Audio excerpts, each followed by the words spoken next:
Hello et bienvenue dans une nouvelle vidéo. On se retrouve aujourd'hui pour un nouveau challenge créatif. Il y a quelques temps, je suis tombée sur cette vidéo là de Elliot qui créait en fait le même design sur plein de logiciels différents, des logiciels de graphisme ou pas, parce que je crois qu'il a même fait un test sur Minecraft. Et vous avez été nombreux à me demander des versions de mes templates qui sont disponibles sur mon shop dans plein de versions différentes, dans une version Canva, dans une version Figma, Illustrator, etc. Et ça m'a donné envie de reproduire un petit peu le même concept, c'est-à-dire venir créer un même logo sur différents logiciels de graphisme. Vous le savez, moi j'utilise Illustrator, la suite Adobe, c'est ma passion, cette suite. On va donc venir créer un logo sur Illustrator et on va essayer de le reproduire à l'identique, enfin si c'est possible, sur Canva, sur Figma et sur le petit dernier que je vois de plus en plus passer, Affinity.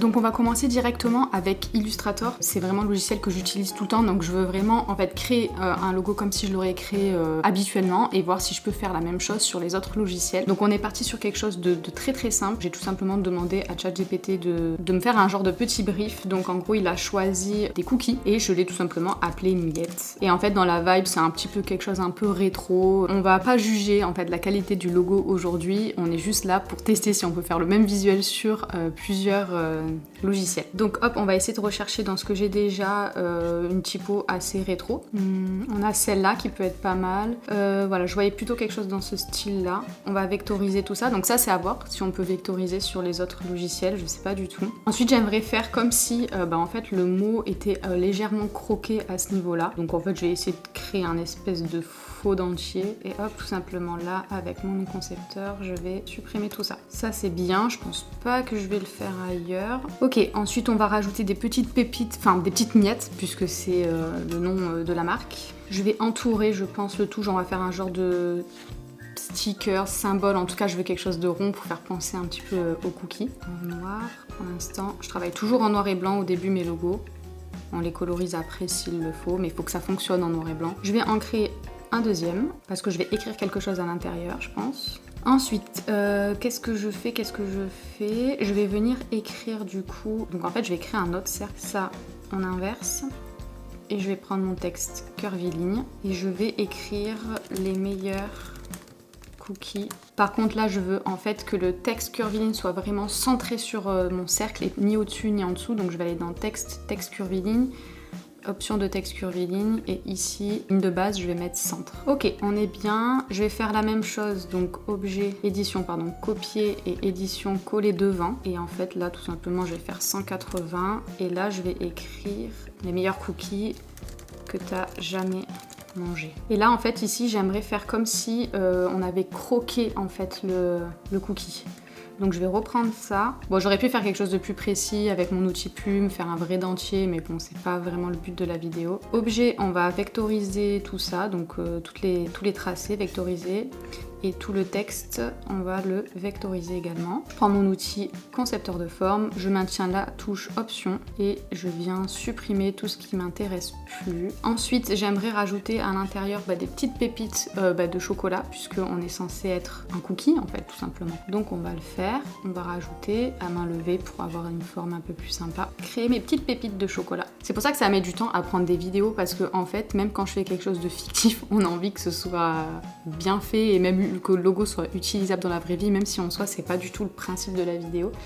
Mais ouais, du coup en fait à chaque fois que je fais des vidéos où comme ça j'ai besoin d'un logo, ça me prend une éternité parce que je fais en fait comme si c'était un vrai logo. Je peux pas genre juste faire un logo et me dire on s'en fout même s'il est moche, c'est juste pour avoir un support, vous voyez. Voilà, j'ai fini de faire toutes mes pépites, là j'aimerais tester un autre truc, je sais pas si ça va rendre hommage au logo, mais en tout cas j'avais envie de tester un truc parce que si je le fais là, je vais le tester sur les autres logiciels et j'ai envie de voir si c'est possible. Donc je vais tout simplement en fait essayer de venir un petit peu déformer mon texte en venant par exemple peut-être mettre une dilatation pour donner un petit peu un mouvement, pour venir personnaliser encore plus la typographie. Comme on est sur quelque chose d'arrondi avec le cookie, voilà, rajouter encore un petit peu de 3D, un petit peu de dimension au logo. Et j'aurais un petit peu envie de le tasser pour qu'on ait l'impression en fait que ce soit un peu comme une planète et qu'on ait les anneaux en fait autour de la planète. Maintenant ce que j'aimerais aussi tester dans mon logo, c'est tout simplement de venir rajouter une texture sur mon fond et un mock-up. Donc ça c'est pareil, c'est deux choses que j'aimerais tester. Donc je suis allée la télécharger tout à l'heure. Donc j'ajoute ma texture et je veux vraiment qu'elle vienne par-dessus. Donc là vous allez dans opacité et vous allez choisir... On va rester sur produit, ça nous donne une belle texture. Je pense qu'on est pas mal, voilà mon logo final. Pour les mock-ups, je vous en avais déjà montré, je vous mets la vidéo juste ici si vous voulez voir ma vidéo pour apprendre à faire des mock-ups sur Illustrator, Photoshop, etc. Donc hop, je m'étais sélectionné une petite image, donc j'avais pris celle-là. Et là, je vous avais montré comment on faisait. Je vais garder, je pense, le logo blanc. Je sélectionne les deux, je vais dans Objet, Maquette, Bêta, Créer. Et on est bon, il vous en propose d'autres à droite. Nous, on va rester sur ça. Donc en fait, j'ai tout simplement téléchargé une image libre de droit, je l'ai mis dans Illustrator, j'ai sélectionné les deux. Voilà pour ce qui est d'Illustrator. Donc voilà, comme vous l'avez vu, on peut faire vraiment tout ce qu'on veut avec Illustrator. Donc je vous remets juste ici mon barème. Donc est-ce qu'on peut faire du vectoriel? Oui. Est-ce qu'on peut personnaliser les typographies? Oui. Est-ce qu'on peut personnaliser les formes? Oui. Est-ce qu'on peut faire du texte curviligne? Oui. Personnaliser le texte en faisant par exemple de la déformation? Oui. Est-ce qu'on peut ajouter de la texture? Oui. Et est-ce qu'on peut intégrer notre logo dans des mock-ups directement sur Illustrator? Oui. Donc voilà la note que je donnerai à Adobe Illustrator. Franchement pour moi c'est 10 sur 10. Voilà, il est difficile. Alors peut-être que je pourrais mettre 9 sur 10. J'enlève un point. Ouais, j'enlève quand même un point pour le prix. Je trouve que c'est quand même assez cher. Donc c'est pour ça que je mettrai quand même 9 sur 10 pour le prix. Mais en tout cas pour l'utilisation, franchement c'est vraiment génial. Une fois que vous avez la suite Adobe, vous avez plus de limite en fait, créativement parlant. Et je vous conseille même de commencer, même si au début c'est des logiciels qui peuvent faire peur, formez-vous avec les logiciels et petit à petit entraînez-vous en fait. C'est à force de s'entraîner sur ces logiciels là qu'on devient, qu'on les maîtrise, hein. Il n'y a rien de... pas besoin d'être un génie pour les maîtriser, vraiment pas. Mais si vous commencez à utiliser d'autres choses et qu'après vous revenez sur Illustrator de temps en temps, bon, ça ne marchera jamais. Restez sur Illustrator si vous voulez rester sur Illustrator et entraînez-vous là-dessus. On passe du coup tout de suite avec Canva. De manière générale, à chaque fois que vous allez devoir créer un logo, vous allez devoir toujours faire attention aux licences, notamment des typographies, des éléments que vous mettez à l'intérieur de votre logo. Mais si vous venez 100% le personnaliser sur Illustrator, c'est voilà, vous pouvez très largement, enfin sans souci, déposer votre logo. Le problème avec Canva, c'est que, d'ailleurs c'est écrit noir sur blanc sur leur site internet, c'est qu'il va falloir vraiment créer un logo original de A à Z. Et c'est souvent la difficulté des personnes qui créent leur logo. Vous prenez en général soit des logos qui sont tout faits que vous venez personnaliser, soit vous utilisez des éléments de la bibliothèque, mais attention, si vous utilisez ce genre d'éléments, vous n'allez pas pouvoir déposer votre marque. On vous dit aussi que vous pouvez utiliser toutes vos polices, mais je sais qu'il y a des polices qui sont gratuites sur Illustrator, mais qui ne disposent pas de licence qui vous autorise en fait à créer des logos avec. Donc on va voir ce qu'on va pouvoir faire. Alors on va créer un nouveau design. Ah oui, petite précision, j'ai Canva Pro là, donc voilà, j'avais souscrit à 30 jours gratuits je crois. Donc voilà, je me suis dit comme j'utilise Adobe qui est un logiciel payant, je voulais voir quand même comparer avec les versions payantes des logiciels parce qu'on ne peut pas comparer Adobe qui est quand même un sacré coût à l'utilisation gratuite de Canva. On va quand même essayer de le pousser au maximum, donc avec la version payante. Donc là je veux une typo un petit peu rétro, donc ça c'est cool par contre parce que dans leur typo on peut venir en fait chercher directement. Ça ressemble quand même pas mal à ce que j'avais. Hop, c'est bon, on va pas s'embêter, on va garder ça. Donc là, la limite de Canva, de ce que je peux en voir, c'est que je vais pas pouvoir en fait venir vectoriser. Je peux l'enregistrer en vectoriel, mais je peux pas venir vectoriser ça pour pouvoir en fait le modifier à ma guise. J'ai pas trouvé d'application qui faisait ça. Ouais, là, ça va venir vous créer en fait des choses vectorielles avec un prompt, mais moi, c'est pas ce que je veux. Tracer, convertir une image, non. Donc, bah écoutez, c'est pas grave, on va garder cette typo là, mais là, encore une fois, il faut s'assurer, d'ailleurs, je sais même pas si j'ai pris une typo gratuite ou payante. Elle est gratuite, mais il faut s'assurer que Genty du coup soit, parce que là si je vais dans Genty Font, elle est free for personal use. Donc vous voyez ça, la licence, elle n'est pas possible normalement pour déposer un logo. Si je veux aller l'acheter, Creative Market, il va falloir venir acheter la typographie. Donc là je vais l'utiliser pour mon exemple. Donc je sais pas, honnêtement dites-moi ce que vous en pensez. Sachant que je peux pas la modifier, je peux rien faire avec. C'est quand même bizarre que sur les autres sites on me dise qu'elle est payante, mais que si je passe par Canva, c'est ok, donc je sais pas trop. Je vais continuer du coup à faire mon logo. On a les mêmes fonctions de position, vous voyez, centré, hop, ça c'est cool. Ensuite, pour le texte curviligne, j'ai vu qu'il y avait ça directement. Est-ce que je peux pas genre juste utiliser ça? Déjà, on peut faire le texte curviligne, donc ça je le savais parce que je l'ai déjà utilisé. J'avais écrit les meilleurs cookies. Voilà, j'ai trouvé cette typographie là. Ok, les meilleurs cookies que tu as jamais mangé. Je pense qu'on est peut-être un peu gros en termes de taille. Voilà, par contre à chaque fois que vous changez la taille, il faut venir recourber. Donc de ce que j'ai remarqué sur Canva, en fait vous pouvez faire du texte curviligne mais que sur des cercles. Vous n'avez pas forcément la possibilité de venir écrire sur n'importe quelle forme. Voilà, en tout cas c'est pas trop mal pour le moment. On peut pas faire d'effet croqué, je peux pas venir en fait casser mes lignes. On peut éventuellement venir créer des petites miettes. même si on n'a pas croqué dedans. On peut venir les faire à la main, hein, avec ce petit outil là. En fait c'est pas très précis, c'est pas jojo. Alors après bon, encore une fois peut-être que c'est moi qui sais pas trop bien utiliser l'outil, hein. C'est très fort possible parce que...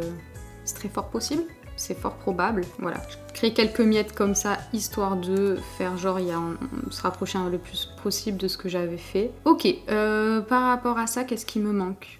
Il me manque les petites pépites de chocolat à l'intérieur. Donc là, j'avais trouvé un truc sympa qui génère des shapes, donc des formes, un peu comme ça, aléatoires. 1, 2, 3, 4 en haut et j'en avais, il me semble, 3 en bas. Avec le dessin, on va venir recréer ce qu'on avait fait tout à l'heure, vous savez, comme ça. Comme je vous l'ai dit tout à l'heure, ok, c'est bien, mais voilà, on n'est pas précis, on peut pas revenir retoucher notre forme, y ajouter quelque chose, c'est un peu compliqué. Mais en soi ça passe. Ok, ensuite la dernière chose que j'avais faite c'était d'ajouter de la texture. Donc là je vais aller dans éléments et je vais marquer tout simplement texture. Et là pareil, on revient sur ce truc qu'on a dit tout à l'heure de libre de droit, pas libre de droit. Là je pense que on n'est pas libre, mais je peux en soi aller chercher une photo libre de droit et la mettre. Mais je pense pas qu'elle va... On a d'options de fusion. Donc là qu'est-ce qu'on a? On a ça, je crois qu'il ressemble grave à ce que j'avais. Je vais juste la mettre sur du blanc. Ouais, vous voyez là en fait elle est déjà fusionnée en fait. Donc on peut rien faire d'autre que ce qu'il nous propose, à part jouer sur la transparence. Mais bon, franchement, je suis agréablement surprise, je trouve que c'est quand même pas mal. Je dirais pas qu'on peut parler de création de logo, mais en tout cas pour créer des visuels, voilà, je trouve que c'est quand même pas mal. Ok, on a des choses un peu comme ça.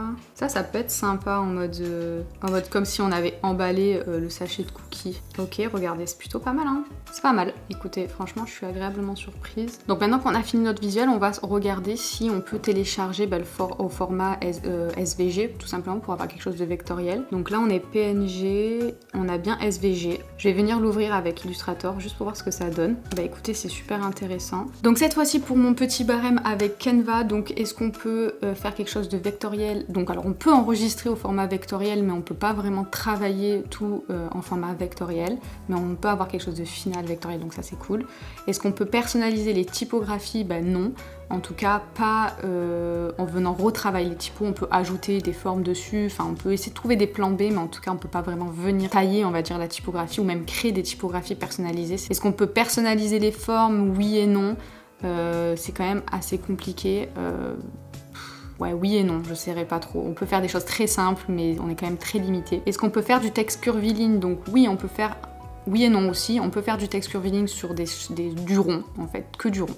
On peut pas venir faire un tracé complètement personnalisé et venir écrire tout sur les contours de ce tracé-là. Donc ouais, encore une fois, on peut faire quelque chose, mais que ça reste quand même très basique. Donc personnaliser le texte en faisant de la déformation, on peut faire des petites choses avec les genres d'applications qu'ils ont, mais franchement, on est très très limité. Je peux pas vraiment dire qu'on peut venir personnaliser, faire de la déformation sur du texte. Est-ce qu'on peut ajouter de la texture? Oui. Ils ont toute une bibliothèque de textures. Par contre, il faut utiliser la leur ou en fait utiliser du PNG parce que si vous mettez, vous savez comme on a l'habitude, un fond blanc et noir, vous pouvez pas faire, comment on appelle ça, de fusion en fait. Il n'y a pas d'option de fusion. C'est juste vous venez ajouter en fait une texture noire ou une texture voilà, blanche en fonction de ce que vous avez, jouer un petit peu sur la transparence, mais on peut pas vraiment faire de fusion. Encore une fois, là par contre, selon vos visuels, etc., avec les licences, je sais pas trop comment ça se passe, puisque ça on est obligé de le venir. Mais après en soi, vous pouvez utiliser quelque chose que vous savez qui est libre de droit, l'importer et l'utiliser. Donc bon, je dirais que oui quand même. Et enfin les mock-ups, franchement agréablement surprise parce qu'ils ont une bibliothèque de mock-up assez sympa. Je pense qu'on va être très vite limité là aussi. Pour Canva, je mettrai cette note là. Je suis vraiment biaisée sur en fait ma note parce que pour créer des logos, je mettrai 0 parce que vous pouvez pas faire assez de personnalisation. Et surtout, c'est cette question de licence et de dépôt de marque qui me perturbe, très honnêtement.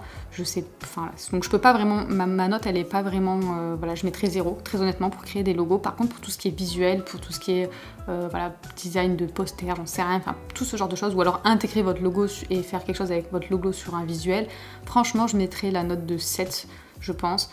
Donc voilà, je vais peut-être faire une moyenne entre le 0 et le 7, je sais pas, pour la note finale. Mais ouais, parce que franchement, c'est quand même hyper cool. À tous ceux qui diabolisent Canva, franchement, moi je trouve que je comprends pas pourquoi, parce que c'est un logiciel qui est là et autant l'utiliser. Donc ouais, je l'utiliserai pas pour quelque chose où je vais vendre une session de droit par exemple dessus, mais je l'utiliserai potentiellement pour faire des visuels. Tant que tu nous fais pas tomber la caméra, c'est ok pour nous, hein.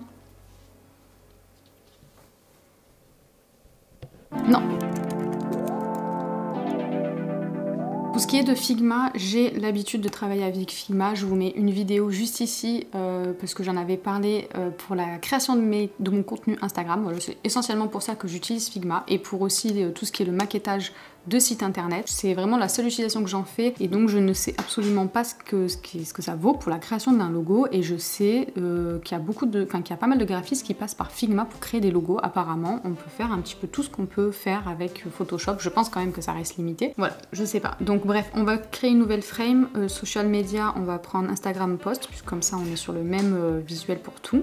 Alors, au niveau du texte, on va y trouver Miette. Alors, ce qui est bien avec Figma, c'est que je suis en ligne, je suis sur internet, mais j'ai accès aux typographies de mon ordinateur. Donc ça, c'est cool. Il y a juste à télécharger une extension ou un truc comme ça sur votre ordinateur et en fait, ça vous prend votre bibliothèque de typo. Donc ça, c'est cool. Je vais pouvoir aller récupérer directement la typographie que j'ai utilisée dans Illustrator. Ensuite, on peut venir vectoriser du texte tout simplement en faisant clic droit et en faisant Flatten ou commande E sur Mac. Voilà, ça vous permet en fait d'avoir tout simplement voilà, quelque chose qu'on peut venir un peu modifier. Voilà, c'est cette fonctionnalité là qui manque, je trouve, à Canva. J'ai pas trouvé de moyen de venir déformer ma typographie, si ce n'est de faire comme ça et de venir un peu bidouiller.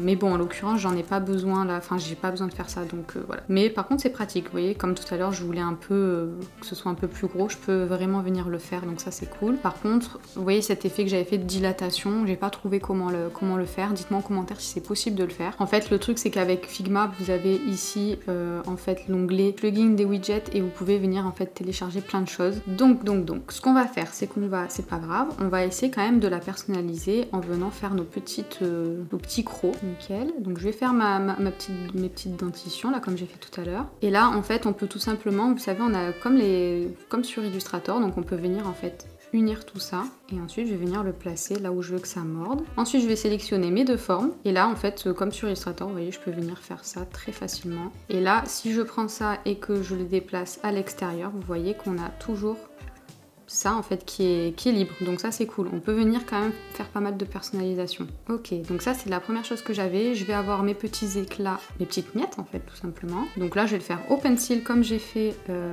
sur Illustrator. Voilà. Pour l'instant, c'est hyper ressemblant. On va continuer du coup en faisant nos deux cercles. Je vais faire mon texte curviligne. Donc là, tout simplement, je vais écrire mon texte. Et donc j'ai la même typo, donc je peux reprendre en fait la typo que j'avais utilisée tout à l'heure. Et là, je peux aller dans mes plugins et j'utilise Arc. Et en fait, vous venez tout simplement jouer comme ça. On est vraiment pas mal. Ensuite, on va essayer de faire le croquet sur le côté. Alors là, il faut bien s'assurer que tout a été vectorisé. C'est un peu pirate, je suis sûre qu'il y a plein d'autres manières de faire qui seraient beaucoup mieux. Mais bon, c'est la seule manière que j'ai trouvée. De toute façon, après, on peut venir un petit peu corriger tout ça. Qu'est-ce qu'il nous manque? Il nous manque les petites pépites de chocolat. Donc on va tout de suite les faire. Voilà, on a nos pépites. On va ensuite aller avec le pencil faire les ombres et les lumières. Bon là je le fais au crayon, c'est vraiment pas très précis, mais en soi il y a le pen pour faire, comme l'outil plume dans Illustrator, donc si j'avais voulu faire vraiment quelque chose de très précis, j'aurais pu le faire. Maintenant on va mettre de la texture et ça c'est trop simple aussi dans Figma. Hop, je vais venir balancer ma texture que j'avais tout à l'heure. Et là par contre dans Figma, ce que vous avez et que vous n'avez pas dans Canva, c'est que vous avez l'option de fusion juste ici, donc ça c'est très pratique. Je crois qu'on avait mis ça. Maintenant, dernière étape, c'est les mock-ups. Donc est-ce qu'on a une fonctionnalité pour intégrer des mock-ups directement? Et voilà, j'ai vu pas mal passer celui-là, donc je pense qu'on va rester sur celui-là. On avait fait quoi tout à l'heure? On avait fait des genres de stickers. Fais voir si je tape stickers. En tout cas ils sont super beaux, ils sont très stylés. Après, je sais pas s'il y en aurait pour toutes les niches. Celui-là, je le trouve un peu basique, hein. On va prendre celui-là. Qu'est-ce qui pourrait être intéressant pour un magasin? Un sac. Un bag. J'aime bien le tote bag là. Allez, on fait le tote bag. Donc là, ce qui est bien, c'est qu'en gros, là, voilà, le vert, c'est là où je vais pouvoir le mettre. Si je fais plus, en fait, je peux cliquer ici et ça va directement me mettre, en fait, la taille dont ils ont besoin pour faire le mock-up. Alors pour exporter après tout simplement votre logo, donc je vais venir sur ma bonne frame, je vais aller dans Export Et ici tout simplement je me mets en SVG et j'exporte en fait. Bon là il s'appelle Instagram Post parce que j'ai pris une frame à la largeur d'un post Instagram. Voilà pour Figma, donc je vous remets le barème encore une fois. Donc est-ce qu'on peut faire du vectoriel avec Figma? Oui, et encore plus poussé que Canva parce qu'on peut vraiment venir vectoriser nos éléments et venir les bouger. Personnaliser les typos, bah oui j'ai réussi à le faire. Alors pas autant que ce que je peux faire avec Illustrator, mais en tout cas on a quand même pas mal de personnalisation possible. Est-ce que je peux personnaliser des formes? Oui, puisque je peux venir en créer moi-même avec l'outil plume, créer avec le crayon, enfin on est quand même assez libre là-dessus. Est-ce que je peux faire du texte curviligne? Oui, si vous téléchargez un widget. Par contre, c'est pas aussi intuitif que sur Adobe. Enfin voilà, c'est vraiment, il faut télécharger le widget, il faut vraiment mettre la forme. Enfin, j'ai trouvé ça beaucoup moins intuitif. Est-ce qu'on peut venir faire de la déformation sur du texte? Alors, on peut faire du 3D, on peut faire plein de choses, mais en tout cas, j'ai pas réussi à faire de la déformation vraiment comme j'ai pu le faire sur Illustrator. Peut-être que j'ai pas trouvé, tout simplement. Dites-moi le aussi en commentaire. Est-ce qu'on peut ajouter de la texture? Oui, ça par contre, c'est cool. On a tous les modes de fusion, on a quasiment les mêmes que sur la suite Adobe, donc ça, c'est très très cool. Et est-ce qu'on peut faire des mock-ups? Oui, hein, franchement, vous avez vu avec l'outil widget aussi. Alors, pas aussi optimisé qu'Illustrator, mais c'est vrai que Illustrator, ça fait pas hyper longtemps qu'on peut vraiment le faire de cette manière, intégré directement dans le logiciel. Mais en tout cas c'est possible. Donc voilà la note que je mettrai à Figma, c'est une note bien meilleure que Canva. Si vous voulez pas utiliser la suite Adobe, bah, je pense que je vous conseille plus d'utiliser Figma, on peut faire vachement plus de choses avec. Maintenant pour moi ça détrône pas encore Illustrator malheureusement. Mais voilà, plutôt une très bonne note. De toute façon, tous les logiciels que je vous montre là pour l'instant, c'est des logiciels que j'adore. Pour tout ce qui est question de licence avec Figma, en soi là on a tout créé, il y a juste la typographie qu'il faut venir vérifier, mais ça c'est que vous soyez sur Illustrator, que vous soyez sur Canva, sur Figma, Affinity, n'importe où.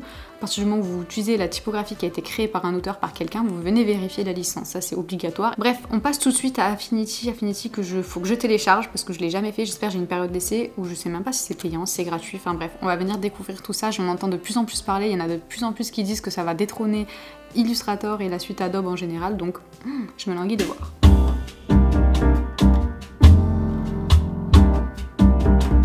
Ok, donc là je me trouve du coup dans le logiciel Affinity, je l'ai jamais ouvert, j'espère que je vais pas trop galérer là en vidéo. Fichier nouveau. Ok, donc là publication carré, réseaux sociaux, on est sur du 1080-1080. Ok, pixels, couleurs, on peut RVB, CMJN, on a nos marges, on a nos fonds perdus. Donc pour l'instant, assez similaire. Ensuite du texte, outil zone de texte.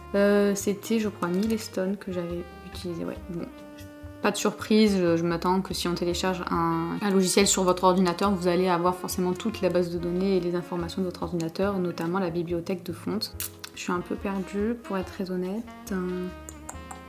Alors la première chose que j'ai fait sur mon logo, c'est de venir en fait mordre. Je pense d'ailleurs qu'il va falloir que je vectorise et je sais pas du tout comment on fait. Donc là il faut que je sélectionne le texte, que j'aille dans calque, convertir en courbe.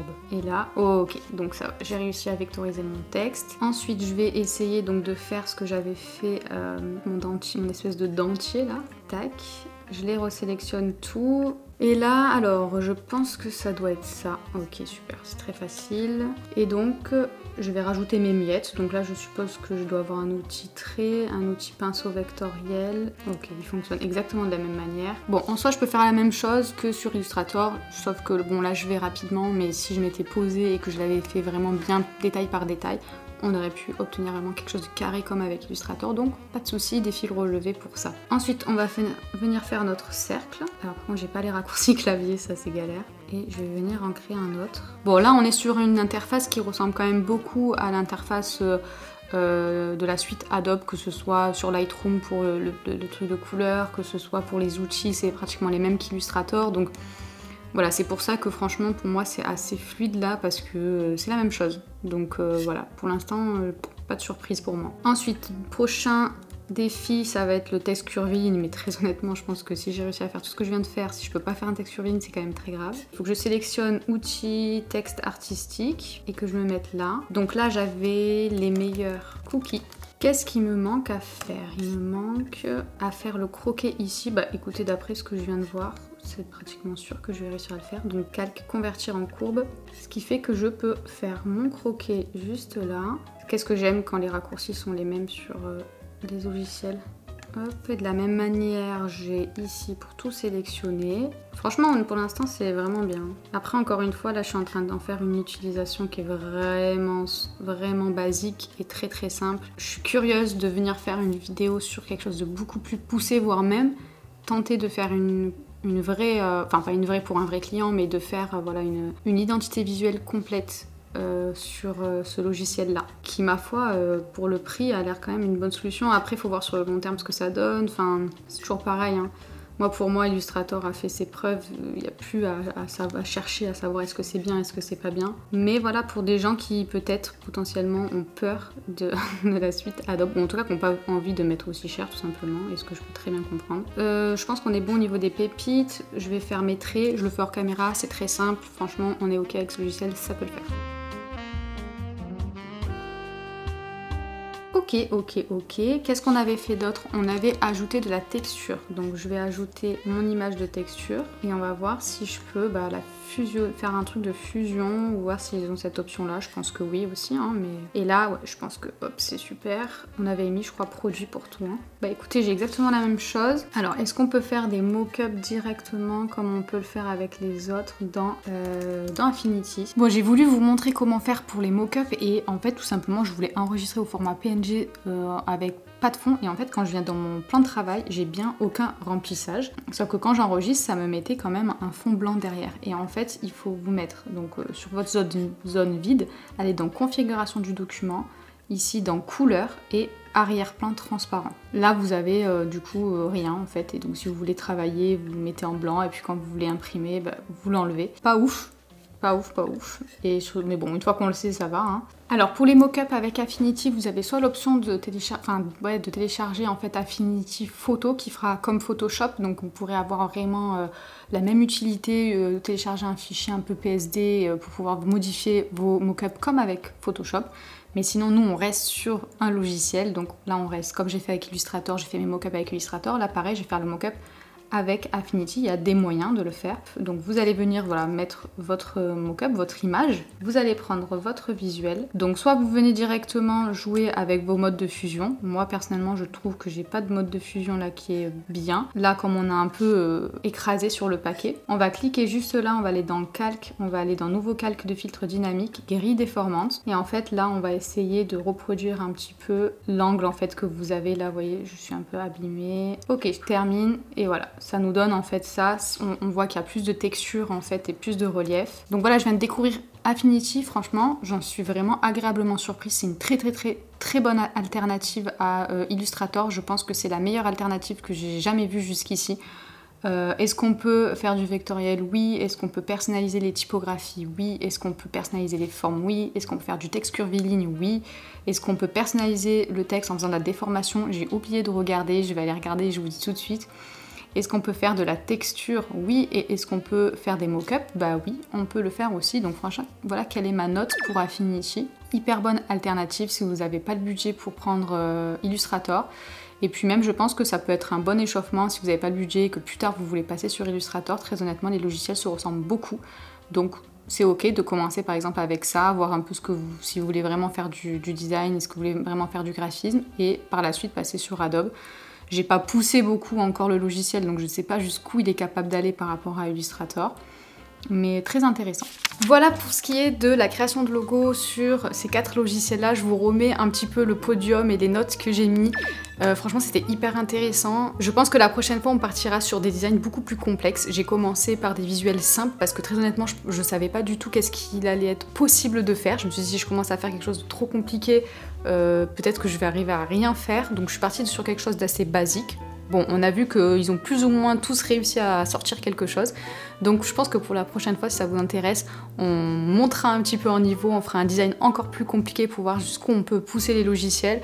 N'hésitez pas à me dire s'il y en a que vous voulez que je rajoute. Il y a aussi GIMP, je sais pas comment on le nomme. Je sais que je l'avais déjà utilisé à l'ancienne il y a très longtemps. Enfin voilà, n'hésitez pas à me dire si vous voulez que j'utilise d'autres logiciels, qu'on fasse la comparaison la prochaine fois avec d'autres logiciels. N'hésitez pas à me dire si ça vous a plu aussi de découvrir. Moi personnellement, franchement, ça m'a trop amusé de faire ça. Gros coup de cœur sur Affinity, très honnêtement. Je pense qu'il y a moyen que je le regarde de plus en plus pour voir qu'est-ce qu'il est possible de faire. pour voir jusqu'à où je peux pousser, quelles sont les limites, s'il y en a. Et voilà, franchement ça a été trop cool de faire ça, j'espère que ça vous a plu. On se dit à la semaine prochaine. Bye!